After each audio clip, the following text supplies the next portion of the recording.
মনন রেজা নীর। দাবার বাইরের মানুষের কাছে নামটা হয়তো অচেনাই লাগবে। ক্রিকেট আর ফুটবলের বাইরে বাংলাদেশের ক্রীড়াঙ্গনের অন্যরা আলোচনায় আসেন খুবই কম, তবে নীরকে নিয়ে আলোচনা হতেই পারে। দাবার কোর্টে ছোট থেকেই যে একের পর এক চমক দেখাচ্ছেন, তাতে অনেকেই তাকে বাংলাদেশের দাবার ভবিষ্যৎ বলতেও কার্পণ্য করবেন না। দেশের গণ্ডি পেরিয়ে বিদেশেও ছড়িয়ে পড়েছে এই কিশোর দাবাড়ুর নাম।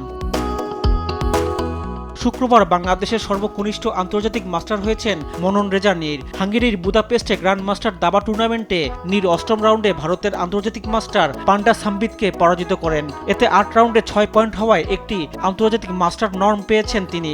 আন্তর্জাতিক মাস্টার হতে হলে ২৪০০ রেটিং ও ৩টি নর্ম প্রয়োজন হয়। নীরের দুটি নর্ম আগেই থেকেই ছিল, তার রেটিং ইতিমধ্যে ২৪৫০।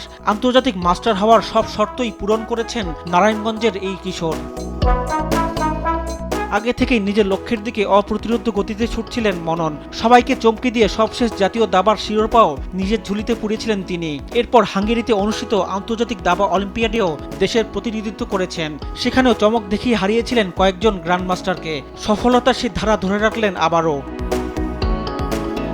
আন্তর্জাতিক মাস্টার হওয়ার পথে গ্র্যান্ডমাস্টার নিয়াজ মোরশেদের রেকর্ড ভেঙেছেন নীর। নিয়াজকে ছাড়িয়ে এখন তিনি দেশের সর্বকনিষ্ঠ আন্তর্জাতিক মাস্টার। ১৯৬৬ সালে ৩ মে জন্ম নিয়াজের। শারজা হতে এশিয়ান জোনাল খেলে নিয়াজ আন্তর্জাতিক মাস্টার হন ১৯৮১ সালের ৩ অক্টোবর। ১৫ বছর ৫ মাস বয়সে আন্তর্জাতিক মাস্টার হন তিনি। মননের জন্ম ২০১০ সালের ১৮ জুন। এখন তার বয়স ১৪ বছর ৩ মাস। সেই হিসেবে মননই এখন দেশের সবচেয়ে কম বয়সী আন্তর্জাতিক মাস্টার। তাকে নিয়ে বাংলাদেশে এখন আন্তর্জাতিক মাস্টারের সংখ্যা দাঁড়ালো ৫-এ। শুধু আন্তর্জাতিক মাস্টার হয়েই ক্ষান্ত দিচ্ছেন না মনন, এই টুর্নামেন্ট থেকে গ্র্যান্ড মাস্টার নর্ম পাওয়ার সুযোগও থাকছে তার সামনে। শনিবার হাঙ্গেরির পেজেস্তোস ব্লাসকে হারাতে পারলেই প্রথম জিএম নর্মও পেয়ে যাবেন তিনি।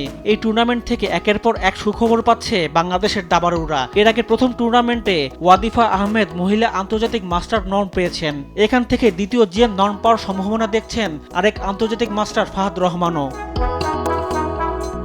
মাত্র ১৪ বছর বয়সে জাতীয় চ্যাম্পিয়ন হয়ে যে প্রত্যাশা দেখিয়েছিলেন তা মেটাতে খুব বেশি সময় নিলেন না মনন রেজা। যেভাবে নিজের সামর্থ্য দেখিয়ে চলেছেন তাতে খুব দ্রুতই আরেকজন গ্র্যান্ডমাস্টার পাওয়ার আশা করতেই পারে বাংলাদেশ। রিফাত আঞ্জুম, দেশ টিভি, স্পোর্টস ডেস্ক।